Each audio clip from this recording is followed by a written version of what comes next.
குக்கரில் வந்து பாத்திரம் வச்சு சமைக்கிறீங்கம்மா, அதுக்கு வந்து ஏதாவது மெஷர்மெண்ட் உண்டா அப்படின்னு சொல்லி கேட்டிருந்தீங்க. அவங்களுக்காக இந்த பதிவு என்ன அப்படின்னா, நீங்கள் வந்து ஒரு டம்ளர், எந்த டம்ளர்னாலும் நான் வந்து டம்ளர் தான் அளப்பேன் சரியா. உலக்கலாம்னா நம்ம அதில் தண்ணி அளக்க முடியாது. நீங்களும் டம்ளர் எடுத்துக்கோங்க. ஒரு டம்ளர் ரைஸ் வந்து போடுறீங்க அப்படின்னா 2.5 டம்ளர் தண்ணி ஊற்றுங்க சரியா. ஏன்னா நம்ம டம்ளர் நிமுறை தான் நம்ம வந்து அரிசி எடுப்போம். ஸோ 1/2 டம்ளர் கூட எடுத்துக்கோங்க.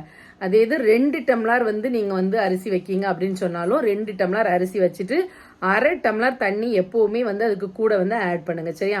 அப்படி ஆட் பண்ணிட்டோம் அப்படின்னா அந்த அது சாதம் வந்து அரிசி மாதிரி பருக்கையா இல்லாமல் அந்த சாஃப்ட்னஸ் வந்து வந்துடும்.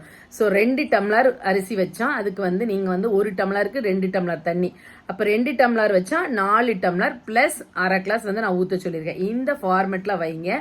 குக்கருக்குள்ளே என்ன பண்ணுங்க அப்படின்னா, ஒரு செம்பு, ஒரு நார்மலான ஒரு 2.5 டம்ளர் தண்ணி பிடிக்கிற மாதிரி செம்பு, ஒரு செம்பு தண்ணியை வந்து குக்கருக்குள்ள ஊற்றிடுங்க சரியா. குக்கருக்குள்ள நம்ம தண்ணி ஊற்றுறதை பற்றி பிரச்சனை இல்லை. அதுதான் வந்து நம்மளுக்கு இந்த இட்லி சட்டியில் நம்ம வந்து இட்லி அவிக்கிறதுக்கு என்ன செய்வோம், பாத்திரத்துக்குள்ள ஃபர்ஸ்ட் தண்ணி வச்சுட்டு மேலே வந்து இட்லி மாவு ஊற்றி வைக்கலையா, அதே மாதிரி தான் உள்ளே வந்து என்ன பண்ணணும், வாட்டர் வந்து ஊற்றிட்டு அப்போ அதுக்கு மேலே வந்து நீங்கள் என்ன பண்ணணும் அப்படின்னா, நல்லா அரிசிலாம் களைஞ்சிட்டு 2 டம்ளர் ரைஸ் போட்டிங்க அப்படின்னா அந்த 2 டம்ளருக்கு 4 டம்ளர் தண்ணி ஊற்றி எடுங்க. உங்கள் குக்கரில் நீங்கள் வந்து 3 விசில் வைப்பீங்களா 5 விசில் வைப்பீங்களோ வச்சுட்டு ஒரு 2-3 மினிட்ஸ் லாஸ்ட்டில் சிம்மில் வந்து வச்சுட்டு என்ன பண்ணிடுங்கன்னா குக்கரை வந்து ஆஃப் பண்ணிடுங்க. அதுக்கப்புறம் ஒரு 5 மினிட்ஸ் கழிச்சு குக்கரை ஓப்பன் பண்ணி பாருங்க, அவ்வளோ செம்மையான சாதம் வந்து ரெடி ஆயிருக்கும். இப்போ நான் என் சாதத்தை வந்து உங்களுக்கு காமிக்கிறேன் பாருங்க எப்படி உதிரியா இருக்கு அப்படின்னு. இப்போ பார்த்தீங்களா, இது வந்து நான் வந்து குக்கரில் பொங்கின சாதம். இங்கே பாருங்க, சிலர் சொல்லுவாங்க கட்டி கட்டியா பொங்கி எடுத்துடுறோம் அப்படின்னு வந்து சொல்லுவாங்க.